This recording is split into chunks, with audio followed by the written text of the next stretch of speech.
Hello everyone, कैसे हैं आप लोग। मुझे उम्मीद है आप बहुत अच्छे होंगे और आपकी तैयारी, आपकी प्रिपरेशन बहुत अच्छी चल रही होगी। और मैं चंदन सर आप सबका स्वागत करता हूं आपके अपने यूट्यूब चैनल और एप्लीकेशन के क्लासेस में। आप सबका मोस्ट वेलकम है। फटाफट आप लोग जुड़ जाइए। ग्रामीण बैंक चौपाल 3.0 जनरल अवेयरनेस के क्लासेस में आप सबका मोस्ट वेलकम है। तो आइए स्टार्ट करते हैं हम अपने क्लास को। देखिए, आप लोगों ने आज फर्स्ट डे आपको आज से शुरू हो चुका है ग्रामीण बैंक का चौपाल 3.0। आज उसका पहला आगाज है, ओपनिंग हो चुका है। आपने सुबह मैथ का क्लास कर लिया, रीजनिंग का क्लास कर लिया, ठीक है। अब जो समय है क्लास करने की वो है आपका जीए, जनरल अवेयरनेस। तो आज आपका जनरल अवेयरनेस का डेमो लेक्चर है, ठीक है।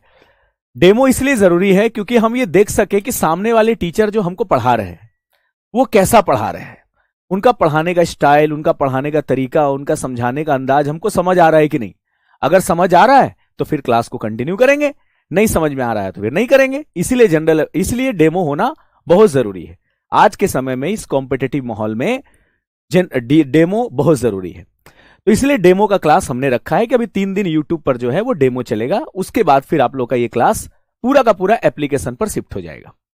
तो आइए स्टार्ट करते हैं सबसे पहले जीए की कि सर जनरल अवेयरनेस। सबसे बड़ी बात जो है वो ये है, समझिए कि एक होता है जीएस और एक होता है जीए। दोनों में अंतर होता है, दोनों में आसमान और जमीन का अंतर होता है। जीएस का मतलब होता है जनरल स्टडीज, ठीक है, जिसमें आपको स्टैटिक चीजें पढ़ी नहीं होती है। स्टैटिक चीजों का मतलब होता है जो फिक्स है, जो कभी नहीं बदलेगा। जैसे हिस्ट्री हो गया, जैसे ज्योग्राफी हो गया, जैसे पॉलिटी हो गया, जैसे साइंस हो गया। इन सब्जेक्ट की खास बात यह है कि अगर आप इसको एक बार पढ़ लो तो फिर इसमें कोई नया नया चीज ऐड होने की जरूरत नहीं है, ठीक है। मतलब ये फिक्स हो गया। वही न्यूटन का 3 लॉ फिक्स है, ठीक है ना। पार्लियामेंट में 543 सांसद है, वो फिक्स है। Lok Sabha, Rajya Sabha, article 79 fundamental rights 12 से लेकर 35 तक, ये सब आपका पॉलिटी क्या है, हिस्ट्री, ज्योग्राफी, ये सब साइंस वगैरह फिक्स है। ये सब फिक्स है, एकदम पैटर्न फिक्स है। लेकिन जब हम बैंक के जीए की बात करते हैं तो बैंक का जीए वो वाले जीएस से बिल्कुल डिफरेंट है, क्योंकि वो वाले जीएस में जो है वो history, geography, polity, science, economics पढ़ने की जरूरत होती है, ठीक है। जो आपके एसएससी के एग्जाम में, रेलवे के एग्जाम में, यूपीएससी, स्टेट पीसीएस या वनडे एग्जाम में पूछा जाता है। लेकिन यहां बैंक का जीए उनसे अलग है। तो सर क्या बैंक के जीए में हिस्ट्री, ज्योग्राफी पढ़ने की जरूरत है? नहीं, बैंक के जीए में आपको कुछ अलग पढ़ने की जरूरत है। और वो क्या पढ़ने की जरूरत है तो अब मैं आपको बताने जा रहा हूं, क्योंकि आज पहला दिन है। आज है इंट्रोडक्शन ऑफ जीए। तो आज हम जीए का इंट्रोडक्शन देंगे। जीए का मतलब होता है जनरल अवेयरनेस, ठीक है। तो सब कुछ एक एक करके बारीकी से बताएंगे कि हमें जनरल अवेयरनेस में क्या पढ़ना है, कैसे पढ़ना है, क्या स्ट्रेटजी होगा। शुरुआत करते हैं। सबसे पहले आपको बता देता हूं एक बार, चौपाल बैच 3.0 आ चुका है। ये पूरी की पूरी क्लासेस अभी 3 दिन यूट्यूब पर चलेगी, फिर 3 दिन एप्लीकेशन से चलना स्टार्ट हो जाएगी। यानी कि 6, 7, 8 ये 3 दिन एप्लीकेशन पर चलेगा। थर्सडे से 9 तारीख से पूरा यूट्यूब पर सुबह 11 बजे, 9 तारीख से पूरा एप्लीकेशन पर क्लास चलेगा। अभी 3 दिन डेमो के लिए यूट्यूब पर क्लास चल रहा है, फिर ये एप्लीकेशन पर शिफ्ट हो जाएगा 9 तारीख से। 9 अप्रैल से 11 बजे रीजनिंग की क्लास, 12 बजे क्वांट की क्लास, शाम को 4 बजे इंग्लिश मंडे, ट्यूसडे, वेडनेसडे पढ़ना है। फिर थर्सडे, फ्राइडे और सैटरडे शाम को 4 बजे आपकी हिंदी की क्लासेस होगी। फिर जनरल अवेयरनेस की क्लास शाम को 5 बजे होगी, ठीक है। और 6 बजे कंप्यूटर की क्लासेस होगी, ठीक है। तो अब ये एकदम रेगुलर चलेगा, मंडे टू फ्राइडे, सैटरडे तक रेगुलर चलेगा ये क्लास, ठीक है। चलिए, और ये बैच आपको कैसे खरीदना है मैंने आपको बता दिया है, आपको लास्ट में भी बता देंगे ऐसे कैसे कितना में कैसे खरीदना प्रोसेस, ठीक है। ये आपको बैच 699 रुपए में मिल जाएगा। इसमें आपको आरआरबी 30 कूपन कोड अप्लाई करना है तो 30% डिस्काउंट मिल जाएगा। तो पेमेंट करने से पहले कोड अप्लाई कर लेना, तो 999 का कोर्स आपको 699 में मिल जाएगा, ठीक है ना। और इसमें आपको live lectures, recorded video, chapter wise note, chapter wise MCQ सब कुछ मिलेंगे। चलिए तब फिर शुरू करते हैं हम लोग। और ये बैच को खरीदने का तरीका है, ठीक है। ये आप देख लो कि आप RWA के एप्लीकेशन पे चले जाइएगा होम पेज पर, और होम पेज पर आप ऊपर में सेलेक्ट कर लीजिएगा पहले कि आप किसका कोर्स लेना है। तो सेलेक्ट कर लीजिएगा तो इस तरह से खुलेगा पेज कि कौन सा कोर्स खरीदना चाहते, मतलब कौन से बैच से कोर्स खरीदना चाहते हैं। तो बैंकिंग बाय RWA, इसको जरूर क्लिक कीजिएगा। तो क्लिक करके सेव कर लीजिएगा सेलेक्ट करके। उसके बाद इस तरह का इंटरफेस आएगा। इसमें देखिए यहां पर आपका पेड क्लासेस होगा, पेड क्लासेस, तो इस पर क्लिक करना तो ऊपर आपको ग्रामीण बैंक का पोस्टर दिखेगा। पोस्टर पे जैसे क्लिक करेंगे तो अगला इंटरफेस ऐसा आ जाएगा। इसमें देखिए बाई नाउ पे क्लिक करना, फिर अगला इंटरफेस ऐसा आएगा। यहां पर अप्लाई कूपन, इस पे जरूर क्लिक कर लेना, ठीक है, तो कूपन कोड अप्लाई कर दीजिएगा RRB30, और जैसे RRB30 कूपन कोड अप्लाई करेंगे तो ये आपको 699 में कोर्स मिल जाएगा। फिर पे नाउ करके आप डेबिट कार्ड, क्रेडिट कार्ड या यूपीआई से आप पेमेंट कर सकते हैं। शुरुआत करते हैं। देखिए आरआरबी में यानी कि ग्रामीण बैंक, इसका बैच हमको क्यों लाना पड़ा अप्रैल में, कारण क्या है, जबकि इसका नोटिफिकेशन सितंबर में आएगा और इसका प्री एग्जाम, मेंस एग्जाम सब दिसंबर और जनवरी में लगा हुआ है। तो आखिर क्या रीजन है, आखिर क्या कारण है कि हम लोग बहुत पहले ले आए? क्योंकि अगर हम लोग सितंबर अक्टूबर में बैच लाएंगे तो ना तो हमारे पास समय मिलेगा ज्यादा पढ़ाने का और ना तो आपके पास। और हमेशा याद रखिएगा, सफलता समय मांगती है। आपको कॉन्सेप्ट भी क्लियर करना है, चैप्टर वाइज मॉक भी देना है, तो समय भी तो चाहिए। इसलिए अभी हमारे पास बहुत ही शानदार समय है, पूरा ग्रामीण बैंक की तैयारी को इतना स्ट्रांग कर लें कि हम एक बार में सिलेक्शन ले लें। ठीक है, तो उसके लिए हम लोगों ने स्ट्रेटजी बनाई कि हम पहले लाएंगे ग्रामीण बैंक का बैच, ताकि जो न्यू स्टूडेंट है, जो फ्रेशर है, जो पहली बार ग्रामीण बैंक का तैयारी कर रहे हैं, उसका पहले फाउंडेशन मजबूत कर लें, फिर उसके बाद मॉक टेस्ट उनको प्रैक्टिस करा के एग्जाम क्वालिफाई करवा सके। ठीक है, ये अपना मकसद है आरडब्ल्यूए का। तो आप देखिए यहां पर ग्रामीण बैंक में 2 वैकेंसीज, मतलब 2 पोस्ट के लिए आपको अप्लाई करना है, एक ऑफिसर स्केल 1 के लिए और एक आपका ऑफिस असिस्टेंट के लिए। दोनों का प्री एग्जाम होता है, मेंस एग्जाम होता है, प्री एग्जाम होता है, मेंस एग्जाम होता है, अलग अलग डेट में। ऑफिसर ग्रामीण बैंक में पीओ को बोलते हैं ऑफिसर स्केल 1 और ग्रामीण बैंक में क्लर्क को बोला जाता है ऑफिस असिस्टेंट। ये बात आप दिमाग में रखिएगा। सर कितने क्वेश्चन आएंगे जीए में? तो जनरल अवेयरनेस में जो क्वेश्चन आएंगे उसकी संख्या होगी 40। जनरल अवेयरनेस में क्वेश्चन कितने होंगे? 40 क्वेश्चन होंगे। देखिए मैं अभी आपके कमेंट का रिप्लाई नहीं दूंगा क्योंकि मैं यहां पढ़ाने आया हूं। अगर हम सबका कमेंट पढ़ के जवाब देने लगेंगे तो फिर पढ़ाएंगे क्या? ठीक है ना? तो अभी हम लोग पढ़ाई पर फोकस करते हैं, फिर आपके पर्सनल व्यक्तिगत जो भी प्रॉब्लम है वो सुनेंगे। पहले पढ़ लें अच्छे से। तो 40 क्वेश्चन आपके जीए के पूछेंगे और याद रखना जीए मेंस का पार्ट है। जीए किसका पार्ट है? मेंस का पार्ट है। इसका प्री से कोई लेना देना नहीं है। प्री में आपको 2 ही सब्जेक्ट पढ़ना है, प्री के लिए मैथ और रीजनिंग। ठीक है, मैथ से 40 क्वेश्चन होंगे 40 मार्क्स का, रीजनिंग से 40 क्वेश्चन होंगे 40 मार्क्स का, यानी कि 80 क्वेश्चन 80 मार्क्स के होंगे। और जैसे ही आपका प्री एग्जाम क्वालिफाई होगा, ठीक है, फिर उसके बाद आप मेंस के लिए एलिजिबल हो जाएंगे। प्री और मेंस के बीच, यानी कि प्री का रिजल्ट आया और मेंस का जो एग्जाम होगा उसके बीच ज्यादा नहीं, मैक्सिमम टू मैक्सिमम 10 दिन का गैप होगा। Maximum two maximum. इस बार तो यही देखा गया था कि इधर प्री का रिजल्ट आया और इधर मेंस के एग्जाम के बीच मैक्सिमम 10 दिन का गैप, 9 से 10 दिन का गैप। अब बताओ, जो कैंडिडेट ये सोच रहा है कि हम जीए पढ़ेंगे पहले प्री एग्जाम क्वालिफाई करने के बाद, तो इसका एग्जाम तो नहीं निकलने वाला है। फिर बहुत कैंडिडेट ये सोचते हैं पहले तो प्री तो पास कर जाएं, तो पहले प्री पास कर जाएंगे, ठीक है, गार्जियन को दिखा देंगे कि पापा मम्मी हम प्री पास कर गए, पापा मम्मी खुश हो जाएंगे। तो पापा मम्मी को प्री पास करके तो आप खुश होके दिखा दिए, लेकिन एक्चुअल में आपकी नौकरी तभी होगी जब आप मेंस एग्जाम क्वालिफाई करेंगे। आप बैंक का पीओ और क्लर्क की कुर्सी पर तभी बैठेंगे जब आप बैंकिंग का एग्जाम मेंस का क्वालिफाई करेंगे। प्री तो आप क्वालिफाई कर ही जाओगे अगर आप रेगुलर प्रैक्टिस में हो तो, आपका कॉन्सेप्ट क्लियर है तो। सबसे इंपॉर्टेंट है मेंस क्वालिफाई करना, क्योंकि वही एग्जाम से आपका मेरिट बनेगा। ठीक है, प्री का कोई मार्क्स नहीं जुड़ता है मेंस में। प्री बस पॉपुलेशन को कम करने के लिए है, जितने अप्लाई किए हैं लोग प्री में, उसका भीड़ को कम करने के लिए है ये आपका प्री। समझ गए? एक्चुअल में आपका रिजल्ट मेंस से होगा। तो अभी से हम सबको प्री से मेंस लेवल तक का तैयारी करना है ना, शून्य से शिखर तक। ऐसा नहीं कि पहले प्री तो निकाल लें फिर उसके बाद देखा जाएगा, पहले प्री निकाल लेते फिर मेंस का तैयारी करेंगे। मेंस के लिए समय ही नहीं बचेगा और फिर आप जाओगे एग्जाम दोगे और लास्ट में फेल हो जाओ। इसलिए फॉर्म भरना हमारा मकसद नहीं है, सिलेक्शन लेना हमारा मकसद है।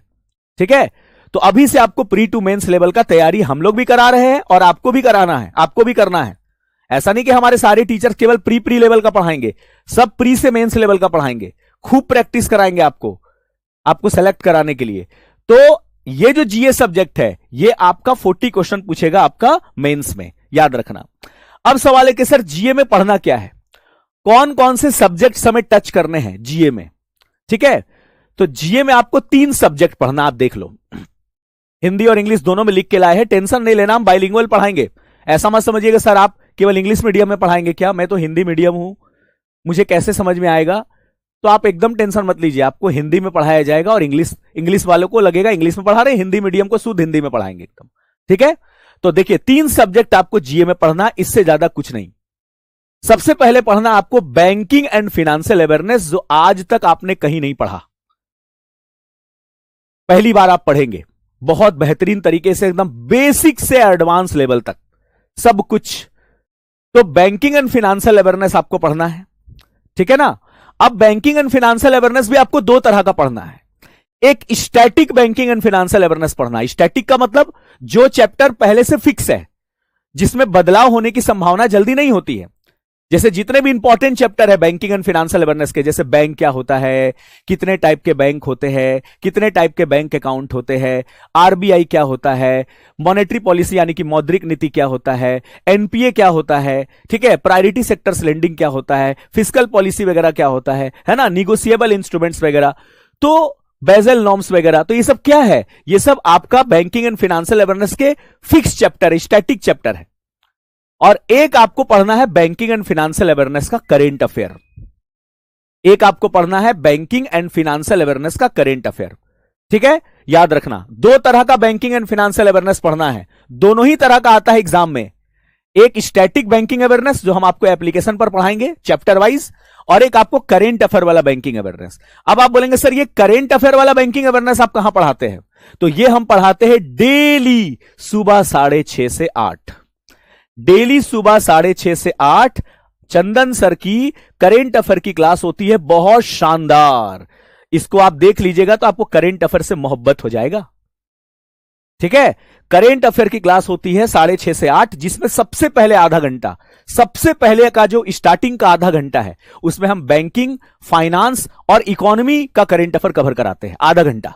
उसके बाद का जो 1 घंटा है, उसमें हम आपको जनरल करेंट अफेयर कराते हैं, और जनरल करेंट अफेयर फिर उसको लिंक करते हुए बैकडेट का करंट अफेयर, स्टैटिक जीके, वो सब रिवीजन कराते हैं। मतलब आप मेरा करंट अफेयर का क्लास कर लोगे तो फिर आप कभी करंट अफेयर भूलोगे नहीं, क्योंकि हम नया नया करंट अफेयर भी पढ़ाते हैं और पीछे जो आपने पढ़ रखा है वो भी हर दिन रिवीजन कराते हैं। हर दिन जिस तरह का करंट अफेयर उससे लिंक करते हुए आपको पीछे का भी रिवीजन कराते हैं, ताकि आप करंट अफेयर भूलो नहीं। क्योंकि ये सब्जेक्ट ऐसा है करंट अफेयर कि अगर आप प्रैक्टिस ना करो, रिवीजन ना करो, तो आप भूल जाओगे।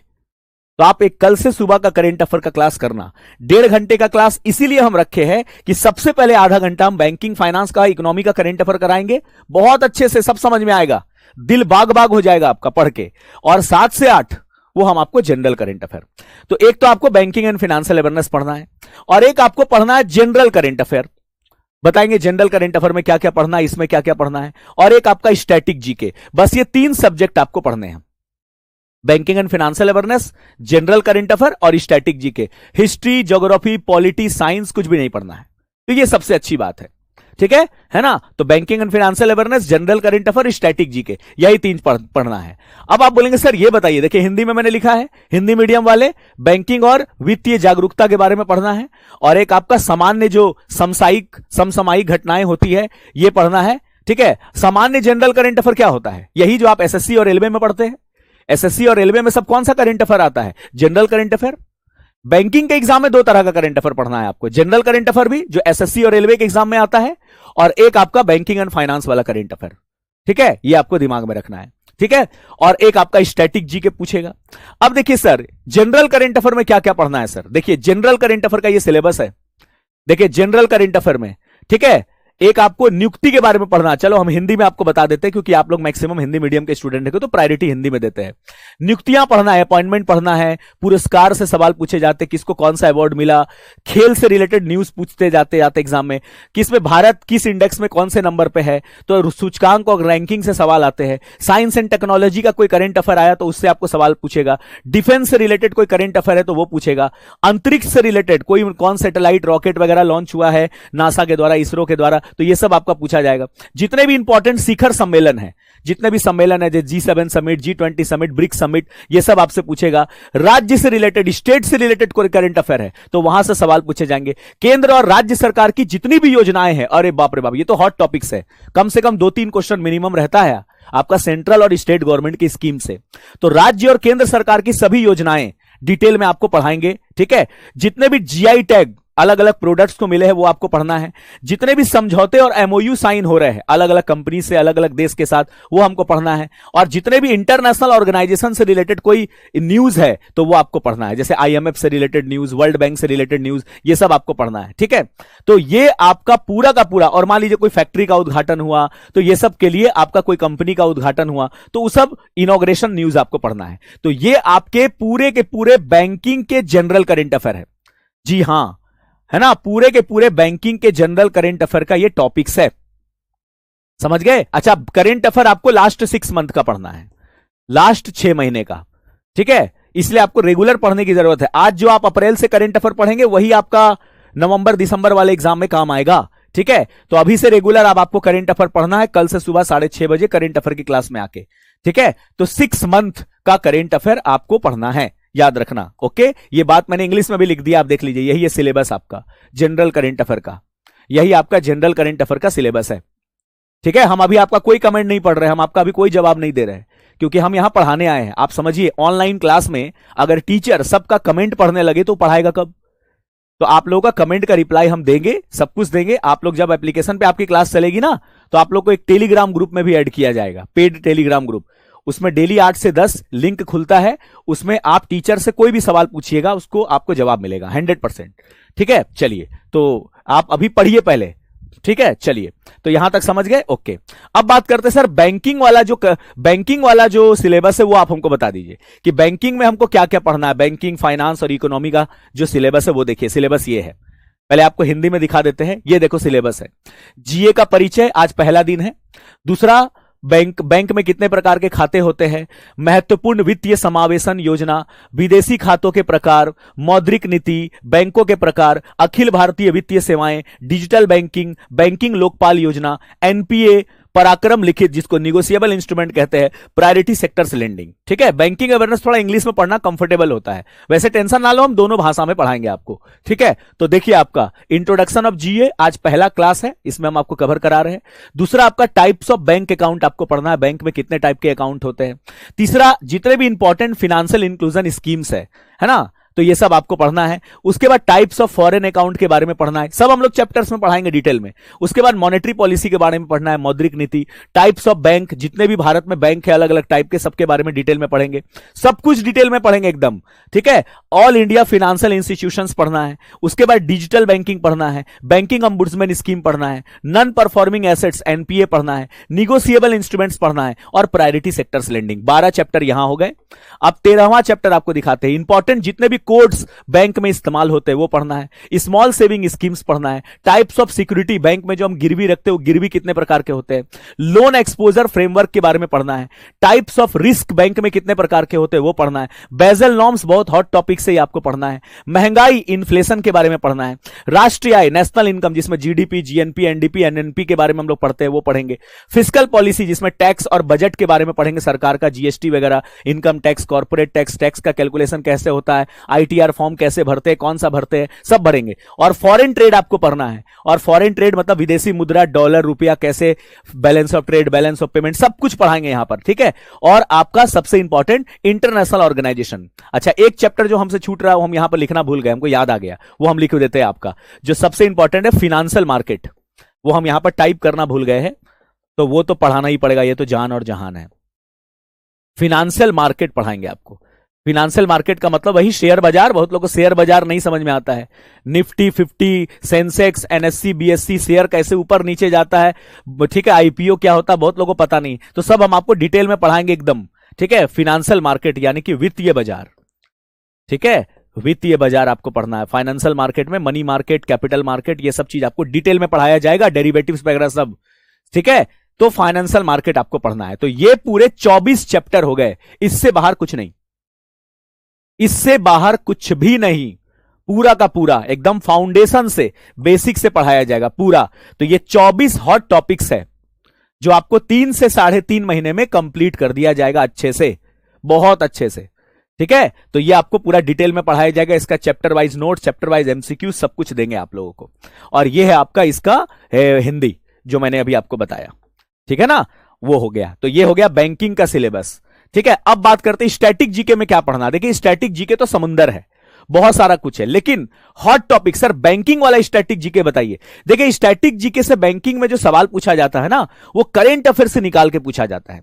करेंट अफेयर पर बेस्ड स्टैटिक जीके एग्जाम में पूछे जाते हैं बैंकिंग में। तो आप देख लो स्टैटिक जीके में आपको क्या क्या पढ़ना है। देखिए किस देश की कैपिटल क्या है, करेंसी क्या है, उस देश के राष्ट्रपति, प्रधानमंत्री, ठीक है, जितने भी भारत में राष्ट्रीय उद्यान है, नेशनल पार्क, जितने भी भारत में अभ्यारण्य है यानी कि वाइल्ड लाइफ सेंचुरीज है, टाइगर रिजर्व है, ये सब पढ़ना है। भारत में कौन कौन से इंपॉर्टेंट डैम्स है, वो डैम्स किस नदी पर बनाया गया है वो पढ़ना है। भारत में कौन कौन से एयरपोर्ट है, भारत में कौन कौन से पोर्ट है, उसके बारे में पढ़ाएंगे, सब पढ़ाएंगे। भारत में अलग अलग राज्य का फोक डांस है, अलग अलग राज्य का क्लासिकल डांस है, वो आपको पढ़ना है।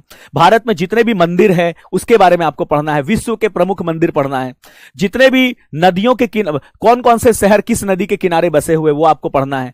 फेमस स्टेडियम, ये सब आपको पढ़ना है। साथ ही साथ आपको कुछ इंटरनेशनल ऑर्गेनाइजेशन जैसे United nation, IMF, world bank, WTO, ठीक है, सार्क वगैरह, उसका हेडक्वार्टर, उसके लेटेस्ट कंट्री मेंबर कौन बने हैं, टोटल कितने कंट्री मेंबर है इसके, ठीक है, इसके सेक्रेटरी जनरल कौन है, हेडक्वार्टर कहां है, ये सब आपको पढ़ना है। जितने भी थर्मल पावर प्लांट है, न्यूक्लियर पावर प्लांट है, जितने भी प्रमुख पर्वत है, माउंटेन है, वो सब आपको पढ़ना है। सेंट्रल गवर्नमेंट के सारे स्कीम्स, खासकर जब से नरेंद्र मोदी जी प्रधानमंत्री बने हैं तब से लेकर आज तक का सारा गवर्नमेंट स्कीम आपको पढ़ जाना है, ठीक है। और भारत में कुछ अलग अलग ऑर्गेनाइजेशन है उसके बारे में पढ़ना है आपको, ये सब मैं आपको पढ़ाऊंगा। तो ये सब हॉट टॉपिक से बैंकिंग का एकदम सीमित सिलेबस है, सब कुछ पहले से निर्धारित है कि इससे बाहर कुछ नहीं आएगा, ठीक है ना। चलिए तो अब हम शुरू करते हैं। ये अभी हमने आपको सिलेबस दिखा दिया, ये अभी हमने आपको पूरा सिलेबस बता दिया कि देखो ये है आपका सिलेबस, यही आपको पढ़ना है, इससे ज्यादा आपको कुछ नहीं पढ़ना है।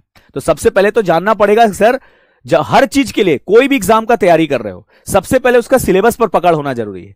सिलेबस ही नहीं पता है कि क्या पढ़ना है, कैसे पढ़ना है, ठीक है, रास्ता ही नहीं पता है कि घर कैसे जाएंगे, स्टेशन कैसे जाएंगे, तो अपना डेस्टिनेशन का रास्ता ही नहीं पता है तो आप तो इधर उधर भटकते रहिएगा। तो सिलेबस हमें रास्ता दिखाता है कि हम जो इस एग्जाम की तैयारी कर रहे हैं उस एग्जाम में मैथ में, रीजनिंग में, इंग्लिश में, जीए में कौन कौन से टॉपिक से सवाल पूछे जाते हैं, तो वो सिलेबस बताना बहुत जरूरी है ताकि आपको आइडिया लग जाए। अच्छा ये सब चैप्टर से सवाल पूछते हैं, अच्छा यानी कि इन सभी चैप्टर्स पर अगर हम अच्छा कमांड कर लें तो मेरा जीए अच्छा हो जाएगा। हाँ तो इसलिए बताना जरूरी है, क्योंकि अभी आप लोग स्टार्टिंग की है तैयारी करना। अभी हम आपसे पूछे बताओ कौन कौन पहली बार तैयारी कर रहा है, तो देखो लाइन लग जाएगा। जरा बताना कितने लोग पहली बार ग्रामीण बैंक की तैयारी कर रहे हैं, हाथ उठाइए, देखना अभी लाइन लग जाएगा सबका। जी सर मैं पहली बार तैयारी कर, हर चीज के लिए पहली बार होता है। कोई इंसान जो है वो मां के पेट से तो एक्सपीरियंस लेके नहीं आता है, सब वो धरती पर ही सीखता है, रेगुलर अभ्यास करके, प्रैक्टिस करके। देखिए इतने लोग हैं जो पहली बार तैयारी कर रहे हैं, ठीक है। तो आप लोग जो है पहली बार तैयारी कर रहे हैं, तो कोई भी कैंडिडेट जब कोई भी कोर्स को पहली बार ज्वाइन करता है ना, तो उसके अंदर पता है कि इच्छा क्या होती है कि हमको एक ऐसा टीचर मिले जो हमको खेल खेल में हर कुछ सिखा दे और क्लास को इतना इंटरेस्टिंग बना दे कि क्लास के बिना हम रह ही ना पाए। जो फ्रेशर स्टूडेंट होता, हम लोग भी जब स्कूल में पढ़ते थे, कॉलेज वगैरह में, तो जब पहली बार जाते थे तो भगवान से मनाते थे, भगवान कोई बढ़िया ढंग का हमको मैथ का टीचर दे देना, इंग्लिश का टीचर दे देना, थोड़ा हमारे साथ फ्रेंडली रहे, उनका पढ़ाया हुआ समझ में आए। तो ऐसा सोचता है कोई भी विद्यार्थी जब पहली बार कोई क्लास ज्वाइन करता है, तो उसके मन में इच्छा होती है कि हमको सामने वाला जो भी पढ़ा रहा हो वो इतना अच्छा तरीके से पढ़ाए कि वो हमारे दिमाग में आ जाए, है ना। चलिए, और सब कुछ बेसिक से, बेसिक सबसे जरूरी है। बेसिक मजबूत नहीं होगा तो फिर कोई फायदा नहीं, इसलिए हर चीज का फाउंडेशन होना जरूरी है। चलिए देखिए, हम जो आपको यहां पर जीए पढ़ाएंगे उसमें हम पूरा विजुअलाइज करके आपको पढ़ाएंगे, विजुअलाइज करके, क्योंकि ये जीए का जो भी हमने नोट्स तैयार किया है यहां पर, एकदम ये सब हम अपने दिमाग की संरचना से तैयार किए, हम अपने नोट्स से निकाल के यहां पर प्रिंट किए हैं, ठीक है, ताकि हैंड राइटिंग का कोई इश्यूज ना हो, सबको समझ में आए। तो चलिए स्टार्ट करते हैं। सबसे पहला पॉइंट कि इंट्रोडक्शन ऑफ बैंक। आज हम लोग बैंक का इंट्रोडक्शन के बारे में पढ़ेंगे, ठीक है। चलिए तो सबसे पहले आप लोग बताओ किसका किसका बैंक में अकाउंट है, हाथ उठाइएगा जरा, हाथ उठाइए सभी लोग। किसका किसका बैंक में खाता है, हाथ उठाइए। एनीबॉडी? मुझे तो उम्मीद है कि आप लोग का बैंक में जरूर खाता होगा। जल्दी बताइए किसका किसका बैंक में खाता है। अच्छा चलो, बैंक में आपका जरूर अकाउंट होगा, वेरी गुड। कम से कम बैंक में सेविंग अकाउंट तो होगा ही, क्योंकि आप लोग एज ए स्टूडेंट है तो आप लोग जो है सेविंग अकाउंट तो जरूर होगा, ठीक है, वेरी गुड, बहुत अच्छा। आप लोग को क्या बनना है, आत्मनिर्भर बनना है। पापा की परी नहीं, पापा की परियां कमजोर होती थी पहले, पापा की परी नहीं, लड़कियां बता रहा हूं, पापा की परी नहीं, पापा का प्राउड बनना है। और याद रखिएगा, हम बार बार एक ही बात कहते हैं कि संघर्ष करती हुई लड़कियां फेरम लवली और लैक्मे लगाने वाली लड़कियों से ज्यादा खूबसूरत होती है। संघर्ष करने वाली लड़कियां जो अपने करियर में संघर्ष कर रही है, तो संघर्ष करने वाली लड़कियां लैक्मे और फेरम लवली लगाने वाली लड़कियों से ज्यादा खूबसूरत होती है। और लड़कों के बारे में सुन लो, एक जिम्मेदार लड़का एक गैर जिम्मेदार लड़का से ज्यादा हैंडसम होता है, क्योंकि अंत में लड़कों का क्या देखा जाता है? लड़कों का देखा जाता है लड़का क्या कमा रहा है, ठीक है, कितना कमा रहा है, क्या करता है। अंत में लड़का से यही सवाल पूछा जाएगा, ठीक है, कि लड़का क्या करता है, कितना कमाता है, शादी कर दे तो पत्नी को रख पाएगा कि नहीं रख पाएगा, घर परिवार चला पाएगा कि नहीं। अंत में यही सब तो देखा जाता है ना लड़कों के लिए। और लड़का तो जात ऐसा है जो कमाने के लिए ही पैदा हुआ है, देखा जाए तो, है कि नहीं। तो लड़का तभी हैंडसम माना जाता है जब वो जिम्मेदार हो, जब वो पैसा कमा रहा हो और जिम्मेदार हो। समझ गए, ये चीज जरूरी है। जिम्मेदार लड़का वो तेरे नाम वाला सलमान खान से भी ज्यादा आपका क्या बोलते हैं, हैंडसम होता है। हाँ चलिए, तो आइए स्टार्ट करते हैं। तो सबसे पहले स्टार्ट करते हैं, देखो यही आपका सपना। अभी तो ये भाई साहब है, देखिए उम्र हो गया, अभी तो रिटायर कर जाएंगे, लेकिन इनके जगह पर इनके जगह पर इनके जगह पर, क्योंकि ये सब अब धीरे धीरे बूढ़े होते जा रहे हैं, अब ये रिटायर हो जाएंगे, इनका रिटायरमेंट एज हो जाएगा, और इनके जगह पर आप जैसे यंगस्टर बैठेंगे। आज के डेट में आप बैंक में जाओ, मैक्सिमम बैंक में आपको बूढ़े कम और यंगर लोग ज्यादा मिलेंगे, मेल और फीमेल में। आपको लगेगा अरे ये कैंडिडेट तो देख के लग रहा क्लास 12 में पढ़ रहा है, इसको देख के लग रहा है, इसको देख के तो लग रहा अभी ग्रेजुएशन कर रहा होगा, और बैंक में पीओ है वो। पर्सनालिटी हर कुछ नहीं होता है, ऐसा नहीं कि चेहरे का रंग से आप किसी का पता लगा सकते हैं। आप किसी का चेहरा, आप किसी का पर्सनालिटी देख के उसका अस्तित्व का पता नहीं लगा सकते, वो कितना गहरा है। समझ में आ गया? तो उसने तैयारी की है, आप उसका चेहरा देख के मत समझिए अरे यार इतना नन्हा सा मासूम सा चेहरा, और देखो केबिन में बैठ के एकदम एयर कंडीशन रूम में पीओ बना हुआ है, अरे ब्रांच मैनेजर, क्लर्क। आजकल बैंक में जाओ, बहुत कम उम्र के, छोटे छोटे उम्र के, हमारे आपके उम्र के कैंडिडेट बैंक में पीओ और क्लर्क है। क्यों? क्योंकि इसने तैयारी वैसा की थी, है ना। तो बस अब आपको यही जिम्मेदारी संभालना है 1 साल के अंदर। अगले साल तक आप बैंक में क्लर्क होंगे, पीओ होंगे, बस ढंग से तैयारी कीजिए, क्योंकि अब बैंक जो है ऐसे युवा को चाह रहा है जो बैंक का कामकाज को, बैंक की जिम्मेदारी को बहुत अच्छे से हैंडल कर सके। क्योंकि भैया बैंक बहुत जिम्मेदारी का जॉब है, ये कोई मजाक नहीं है, ये कोई ऐसा नहीं है मौज मारने की जॉब है बैंक, ये एक बहुत जिम्मेदारी पद है ये, ठीक है ना। तो अब आप इस पोस्ट पर आप जाएंगे और इसके लिए आपको तैयार रहना है। यहां पर आप बैठेंगे और बैंक में क्या करना है, दूसरे का पैसा गिनना होता है, और क्या सबसे बड़ी बात है, बैंक में दूसरे का पैसा गिनो। तो सबसे पहले शुरुआत करते हैं हम लोग बैंक से कि सर ये बताइए ये बैंक होता क्या है, एक बैंक का सटीक डेफिनेशन क्या होना चाहिए।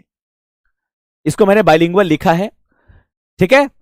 तो बैंक का जो प्रैक्टिकल डेफिनेशन है वो ये है कि बैंक एक ऐसी फाइनेंशियल इंस्टीट्यूशन है, बैंक एक ऐसा वित्तीय संस्था है जो जनता से धन स्वीकार करती है, उसको लोन देती है और भुगतान और हस्तांतरण की सुविधा देती है।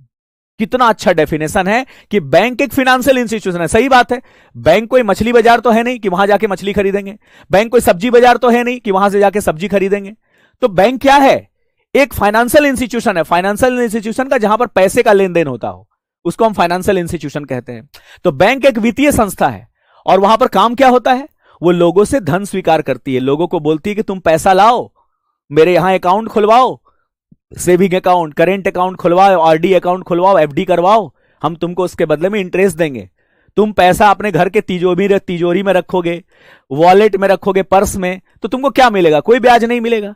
लेकिन तुम पब्लिक अगर पैसा बैंक में रखोगे तो बैंक उस पर तुमको इंटरेस्ट देगी और उस पैसे का इस्तेमाल बैंक किसी और को लोन में देगी, और लोन में देगी तो वो लोन से हमारे देश में इकोनॉमी में ग्रोथ आएगी। क्योंकि बैंक क्या करती है, पब्लिक का पैसा लेती है और लोन में देती है किसको, जो जरूरतमंद है। किसानों को लोन देती है, एक पढ़ाई लिखाई करने वाले को एजुकेशन लोन देती है, घर खरीदने वाले को होम लोन देती है, कार खरीदने वाले को कार के लिए कार लोन देती है कि नहीं। इंडस्ट्रीज को अपने बिजनेस के ग्रोथ एंड डेवलपमेंट के लिए लोन देती है, क्योंकि लोन से हमारे बिजनेस में ग्रोथ होता है, हमारी इकोनॉमी में ग्रोथ होता है, हमारा डिमांड बढ़ता है गुड्स एंड सर्विस का, और डिमांड बढ़ेगी तभी तो इकोनॉमी बढ़ेगी, ठीक है। तो इसीलिए बैंक का यही काम है, बैंक का ये डेफिनेशन है कि बैंक एक ऐसा फाइनेंशियल इंस्टीट्यूशन है जो पब्लिक से धन स्वीकार करती है, उसको लोन देती है और भुगतान और हस्तांतरण का भी सुविधा देती है। जैसे कोई आपको चेक दे दे, तो अगर आपको कोई चेक देगा तो चेक का क्लियरेंस आप कहां कराएंगे? पेट्रोल पंप में जाके नहीं, चेक का क्लियरेंस कराने के लिए आपको कहां जाना पड़ेगा? बैंक में। बैंक में आप जाके चेक लगाओ, वो 1-2 दिन में पैसा चेक का आपके अकाउंट में ट्रांसफर हो जाएगा। तो चेक जो है पेमेंट एंड सेटलमेंट का भी काम कौन करती है? वो आपका बैंक करती है। ठीक है, ये आपको याद रखना है। तो बैंक का इंग्लिश में डेफिनेशन है कि a bank is a financial institution that accepts deposits from the public and grants loan and facilitates payment and transfer. समझ गए? आज देखो आप यूपीआई से पेमेंट करते हो, तो ये भी तो बैंक का टेक्नोलॉजी है। यूपीआई पहले बार बार पैसा निकालने के लिए, जमा करने के लिए बैंक जाना पड़ता था। आज क्या है? सबके पास पेटीएम, गूगल पे, फोन पे, यूपीआई एप्लीकेशन है। जाओ 10 रुपए का कोई सामान खरीदो, बस यूपीआई पेमेंट कर दो, टंग टंग टंग टंग, पेटीएम करो, तो फट से आपके अकाउंट से पैसा ट्रांसफर होकर मर्चेंट के अकाउंट में चला जाता है। पेमेंट करना कितना आसान हो गया है। तो ये सब क्या है? बैंक का ही तो देन है। ठीक है, तो देखो, तो ये है बैंक का डेफिनेशन। लेकिन आज के इस आधुनिक समय में देखिए कितना अच्छा बात है, आज के इस आधुनिक युग में बैंक एक वित्तीय सुपरमार्केट बन गया है। आज के समय में बैंक सिर्फ एक नॉर्मल बैंक नहीं रहा, पुराने जमाने वाला बैंक नहीं रहा कि बस केवल पैसा जमा करो, लोन लो, हिसाब किताब खत्म। आज के जमाने में बैंक जो है वो कैसा हो गया है? फिनेंशियल सुपरमार्केट हो गया है।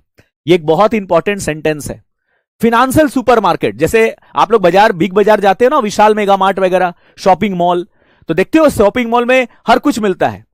एक फ्लोर पर केवल कपड़ा मिलेगा, दूसरा फ्लोर पर आपको खिलौने मिलेंगे, तीसरे फ्लोर पर आपको फ्रूट्स, वेजिटेबल्स, ग्रोसरी आइटम मिलेगा, है ना। उसके ऊपर चले जाओ तो खरी इलेक्ट्रॉनिक्स आइटम मिलेगा। तो जिस तरह आप मॉल वॉल जाते हैं शॉपिंग करने के लिए, तो उस मॉल में हर तरह का गुड्स एंड सर्विस आपको देखने को मिलेंगे, हर तरह का सामान आपको मिलेगा शॉपिंग करने के लिए। तो उसी तरह आज के डेट में बैंक बहुत सारा काम कर रही है। केवल ऐसा नहीं कि केवल लोन देने का काम करती है और पब्लिक से पैसा डिपॉजिट के लिए काम करती है, ये बहुत तरह का काम कर रही है आज के डेट में बैंक। ठीक है, आज के समय में बैंक के ऊपर बहुत सारा बर्डन बढ़ गया है काम का, इसलिए इसको, बैंक को आज के डेट में फिनेंशियल सुपरमार्केट बोलते हैं। फिनेंशियल सुपरमार्केट, वित्तीय सुपर बाजार कहते हैं किसको? बैंक को। ठीक है, ये आपको याद रखना है। यहां तक क्लियर है? सभी लोग बताओ, पहले जितनी बातें मैंने बताया यहां तक समझ में आया? सभी लोग बताइए, जितने लोग हैं सभी लोग बताइए समझ में आया? जितने लोग हमारा लाइव क्लास कर रहे हैं बताइए, यहां तक जो मैंने बताया सब कुछ क्लियर है? ऐसा तो नहीं कि सर हमें कुछ समझ नहीं आ रहा है, सर आप क्या बोल रहे हो, ठीक है, आपकी बातें समझ नहीं आ रही है मुझे, ऐसा तो कुछ नहीं है? हाँ चलिए ठीक है, ओके। तो यहां तक सब कुछ समझ में आ गया जी? बिल्कुल, एकदम आप एकदम टेंशन लो, अब आप लोग नवरत्न तेल लगा लो माथे पे। हाँ, जीए का सारा बोझ हमको दे दो, एकदम हल्का कर देंगे आपका। आपको लगेगा सर इतना आसान था और हम इतना टफ समझ रहे थे। हम हर कुछ को आसान बनाना जानते हैं, हर कुछ को, हर कठिन से कठिन चैप्टर को इतना इंटरेस्टिंग और इजी बना देंगे कि आपको आसान लगने लगेगा। ठीक है, हाँ चलिए। तो अब हम बात करते हैं कि सर बैंक का क्या क्या काम होता है, फंक्शंस ऑफ बैंक। ये बैंक के क्या क्या काम है? तो बैंक के 2 तरह के काम हैं। पहला है प्राइमरी फंक्शन और दूसरा है सेकेंडरी फंक्शन। प्राइमरी फंक्शन को हिंदी में बोलते हैं प्राथमिक कार्य और सेकेंडरी फंक्शन को हिंदी में बोलते हैं द्वितीयक कार्य। बोलते ना, एक होता प्रायोरिटी वाला काम कि ये काम को पहले करना है भाई, ये काम पहले निपटा लें तो फिर हम दूसरा काम करेंगे। तो ये काम हमको पहले करना है, समझे है भैया, सुन लो, है ये काम हमको पहले करना है। ठीक है, तो जो काम आप पहले कर रहे हैं वो हो गया प्राइमरी फंक्शन, और जो काम आप बाद में करेंगे कि पहले ये तो निपटा लें फिर ये वाला काम करेंगे, तो इसको बोलते हैं सेकेंडरी फंक्शन, यानी कि आपका द्वितीयक फंक्शन। तो बैंक में भी ना 2 तरह के फंक्शन होते हैं, 2 तरह के कार्य होते हैं, एक प्राथमिक एक द्वितीयक, एक प्राइमरी और एक सेकेंडरी। अब यहां से सवाल आ जाता है कि बैंक का प्राइमरी काम क्या है, जो बैंक को हर हाल में करना है। बैंक इग्नोर नहीं कर सकता इस काम को करने के लिए, बाकी सारा काम रुक जाए चलेगा, लेकिन यह काम तो करना है बैंक को, यह बैंक का प्राइमरी काम है। तो अब आइए समझते हैं। देखिए, बैंक का प्राइमरी फंक्शन जो है, सबसे पहला फंक्शन एकदम प्राइमरी फंक्शन, मतलब इसके बिना तो बैंक ही अधूरा है। ठीक है, जिस तरह शरीर जान के बिना अधूरा है, वो वाला जान नहीं जो आप सोच रहे हैं, वो आत्मा वाला जान। ठीक है, तो जिस तरह हमारा जो बैंक है, ठीक है, जिस तरह हमारा शरीर आत्मा के बिना अधूरा है, उसी तरह बैंक का सबसे प्राइमरी फंक्शन है वो है पब्लिक से पैसा एक्सेप्ट करना। जिसको हम लोग कहते हैं एक्सेप्टिंग डिपॉजिट्स, हिंदी में कहते हैं जमा स्वीकार करना, एक्सेप्टिंग डिपॉजिट्स। नोट्स बताता हूं कैसे बनेगा, समझा लेने दीजिए, फिर हम नोट्स पर बात करेंगे। पहले पढ़ाने वाला काम कर लेते हैं, फिर हम लास्ट का जो 5 मिनट है वो हम आपसे नोट्स के बारे में ही बात करेंगे, ठीक है। तैयारी कैसे करें उसकी बात करेंगे, ठीक है। पहले पढ़ा लेने दीजिए, है ना, क्योंकि फोकस पढ़ाई पर होना चाहिए पहले, फिर बाद में एक्स्ट्रा चीजें बात करेंगे। आप मेरे को समझिए, हम आपको समझेंगे। एक्सेप्टिंग डिपॉजिट्स की बात करते हैं तो सबसे पहला बैंक का काम क्या होता है? पब्लिक से धन स्वीकार करना, क्योंकि बैंक के पास पैसा ही नहीं आएगा तो बैंक फिर आगे उसको इन्वेस्ट कैसे करेगी, लोन में कैसे देगी। तो सबसे पहले बैंक पैसा लाने का काम करती है, धन लाने का काम करती है। आप लोग पढ़ाई क्यों कर रहे हैं? ताकि आपके घर में लक्ष्मी आए। जब लक्ष्मी नहीं आएगी तो घर कैसे चलेगा? पापा के लिए हम कपड़ा खरीद के कैसे ले जाएं, मम्मी के लिए साड़ी कैसे ले जाएं, बताओ, ठीक है ना। घर में कोई गेस्ट आ गया तो उसका स्वागत कैसे करें, फेस्टिवल का आनंद कैसे ले। हर काम के लिए क्या जरूरी है? पैसा। हर काम के लिए कदम कदम पर पैसे की जरूरत है। बिना पैसे का तो एक कदम आप आगे नहीं बढ़ सकते आज के जमाने में, ठीक है। संघर्ष के समय हर कोई आपका साथ छोड़ देता है। सफल हो जाइए तो सब आपके साथ आता है, आपके पास आता है, होता है कि नहीं? क्यों? क्योंकि आपके पास क्या आ गया है? पैसा, ठीक है। तो बैंक का सबसे पहला काम है कि वो धन स्वीकार करेगा पब्लिक से। तो धन कैसे स्वीकार करेगा? बैंक का कस्टमर किसको कहते हैं? बैंक का कस्टमर उसको कहते हैं जो बैंक में खाता खोलाया है या बैंक से लोन वोन लिया है, उसी को कहते हैं बैंक का कस्टमर। जो केवल बैंक घूमने गया है और घूम के आ जाएगा, चलो आज गर्मी है बैंक में चलते हैं, एसी का मजा लेके फिर आ जाते हैं 1 घंटा में, उनको कस्टमर नहीं बोलते हैं। बैंक का कस्टमर उसको कहते हैं जो बैंक में खाता खुलवाते हैं। तो बैंक का जो प्राइमरी फंक्शन है वो धन स्वीकार करना, एक्सेप्ट डिपॉजिट्स। और बैंक में आपको पता है धन कैसे स्वीकार होता है? तो बैंक वाले आपको बोलते हैं कि आप इन खाते में पैसा जमा करो। मेरे पास खाता है बहुत सारा, उसमें आपको बैंक बोलता है कि इन खाते में पैसा जमा करो। ये आपका चॉइस है, आप इनमें से कोई भी अकाउंट खुलवाओ और इसमें आप पैसा जमा कर सकते हो। जैसे सेविंग अकाउंट, बचत खाता, आप लोगों के बैंक में बचत खाता होगा, saving account, current account, FD account यानी कि सावधि जमा खाता, और रेकरिंग डिपॉजिट अकाउंट, आवर्ती जमा खाता। अब आप बोलेंगे इन चारों में डिफरेंस बताइए सर। ये कल बताएंगे, क्योंकि कल का जो हमारा टॉपिक है वो यही है, टाइप्स ऑफ अकाउंट, कितने प्रकार के खाते होते हैं। ये सब हम आपको कल पढ़ाएंगे डिटेल में, एकदम डिटेल में, मजा आ जाएगा आपको पढ़ के। तो ये सब हम आपको कल पढ़ाएंगे, आज तो इंट्रोडक्शन है, ठीक है ना। तो कल हम आपको टाइप्स ऑफ अकाउंट में ये सब को डिटेल में पढ़ाएंगे, ठीक है ना। तो सबसे पहला इंपॉर्टेंट है कि बैंक आपको बोलती है कि हमारे पास आओ और मेरे यहां खाता खुलाओ, saving account, current account, RD account, FD account. तो इन खाते के माध्यम से कस्टमर बैंक में खाता खुलाता है, कस्टमर बैंक में जमा करता है पैसा इन खातों में, और उसी पैसे का इस्तेमाल बैंक करती है आगे लोन वोन देने में। तो सबसे पहला ये फंक्शन है, बैंक का काम है कि बैंक को पैसा देना। देखते ना बैंक में जाते हैं आप लोग काउंटर पे, और इस तरह से एक काउंटर के अंदर कैशियर होता है, क्लर्क होता है, आप उसको क्या करते हो? पैसा देते हो, ठीक है। छोटा सा विंडोज होता है और वो आपका पैसा लेते हैं और आपके नाम पर खाते में पैसा जमा कर देते हैं, ठीक है। चलो, बैंक का प्राइमरी फंक्शन एक दूसरा क्या होता है? तो बैंक का जो दूसरा प्राइमरी फंक्शन है वो होता है लोन देना। लोन इसलिए बैंक देती है ताकि इकोनॉमी में डिमांड बढ़े, ग्रोथ हो। अरे भाई, लोग बैंक होम लोन नहीं देगी तो लोग घर कैसे बनाएंगे, और घर नहीं बनाएंगे तो रियल एस्टेट इंडस्ट्री डूब जाएगा। बैंक अगर पढ़ाई लिखाई करने के लिए एजुकेशन लोन नहीं देगी तो कैसे गरीब लोग डॉक्टर बनेगा, इंजीनियर बनेगा? ऐसा थोड़ा कि डॉक्टर इंजीनियर केवल अमीर लोग ही बनते हैं। कितने गरीब लोग, मिडिल क्लास फैमिली लोग, किसान का बेटा लोग एमबीए और क्या बोलते हैं उसको, आईआईटी का पढ़ाई कर रहा है, डॉक्टर का पढ़ाई कर रहा है, उसके लिए लोन चाहिए तो वो बैंक के पास जाता है, ठीक है, कि हमको लोन दो ताकि हमारा बेटा पढ़ सके, वो कुछ बन सके, उसके पास बहुत टैलेंट है। समझ में आ गया?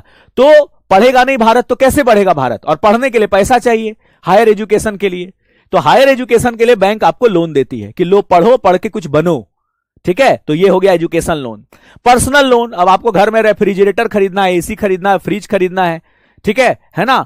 तो उसके लिए बैंक आपको क्या देती है? पर्सनल लोन देती है। इसका इस्तेमाल आप कहीं भी कर सकते हैं, ठीक है। और गाड़ी वाड़ी खरीदना है तो बैंक उसको लोन देती है। देखते ना, गाड़ी खरीदने के लिए जाते हैं तो बोलते हैं फाइनेंस कराएंगे, बताइए, बताओ, गाड़ी आपको ईएमआई पे मिल जा रहा है, ठीक है, कि आप चलो कुछ डाउन पेमेंट कर लो और बाकी पैसा आप ईएमआई पे दे देना, गाड़ी आपका रहेगा। बस आप किस्त चुकाते जाना बैंक को। तो बैंक को ईएमआई भी मिल रहा है, इंटरेस्ट भी मिल रहा है, तो बैंक भी फायदे में है, क्योंकि लोन से ही बैंक को फायदा होता है। बैंक को जो प्रॉफिट मिलता है वो इंटरेस्ट से होता है, लोन्स का इंटरेस्ट से, ठीक है, और वही इंटरेस्ट से बैंक जो पैसा कमाती है, उसी इंटरेस्ट का कुछ हिस्सा डिपॉजिटर को, यानी कि जिसने बैंक में खाता खुलाया है, उसको कुछ हिस्सा दे देती है, और बीच का जो मार्जिन है, स्प्रेड जिसको कहते हो, बैंक का प्रॉफिट होता है। समझ गए? तो ये होता है लेंडिंग। लेंडिंग का मतलब होता है लोन देना। ठीक है, तो जमा किए गए पैसे को ही बैंक किसी दूसरे को लोन के रूप में दे देती है। तो ये दो काम बैंक का प्राइमरी है। तो बैंक का प्राइमरी फंक्शन दो ही है, एक पब्लिक से धन स्वीकार करना और दूसरा लोन देना। ये प्राइमरी फंक्शन है। ठीक है, प्राथमिक क्रिया है। अब आप बात करते हैं सेकेंडरी फंक्शन बैंक का क्या क्या है। बैंक का जो दूसरा फंक्शन है सेकेंडरी, ठीक है, तो सहायक कार्य जिसको कहते हैं, द्वितीयक कार्य कौन कौन से हैं?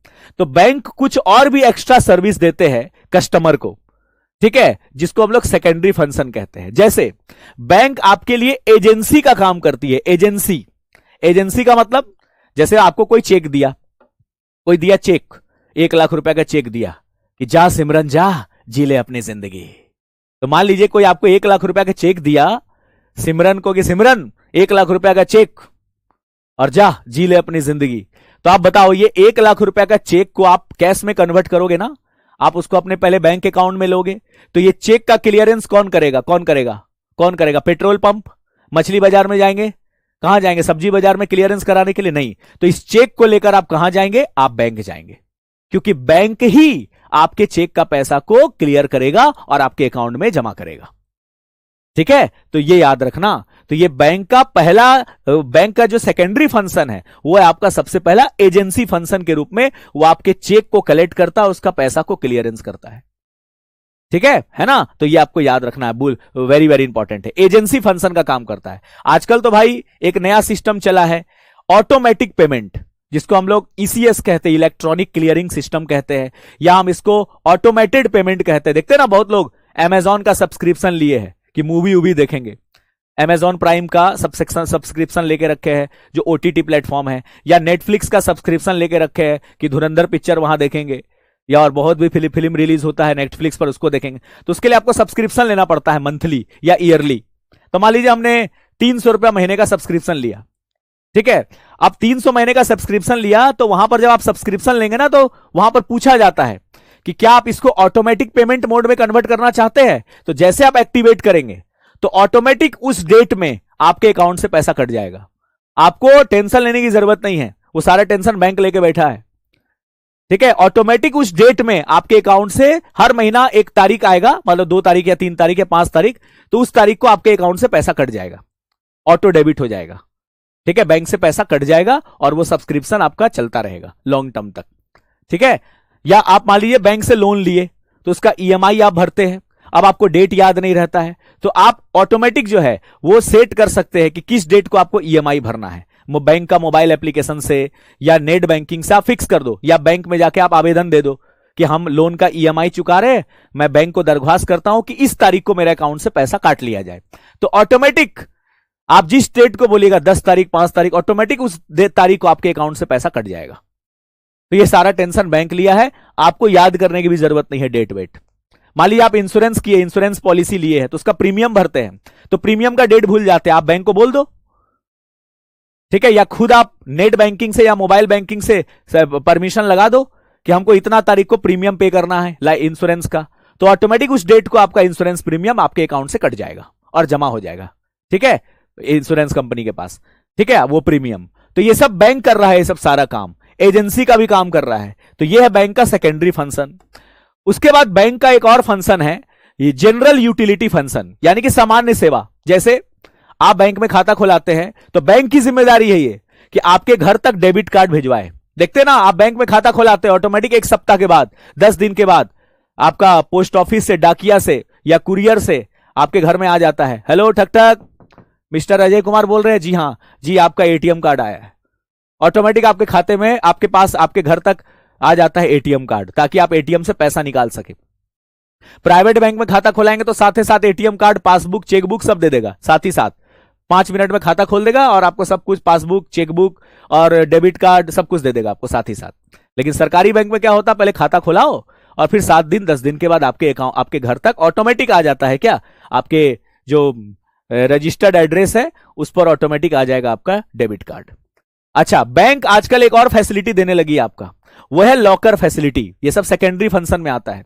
लॉकर फैसिलिटी का मतलब होता है बैंक आपको बोलती है कि देखो भाई ऐसा है कि अगर तुम्हारे घर में कीमती गहना है, जेवर है, ठीक है, और जमीन जायदाद का पेपर है, तुमको लग रहा है कि ये चीज हमारे घर में सुरक्षित नहीं है, तो तुम बैंक के पास लाके जमा कर दो बैंक के तिजोरी में, और उसके बदले में बैंक तुमसे कुछ चार्ज करेगी, जिसको हम रेंट कहते हैं।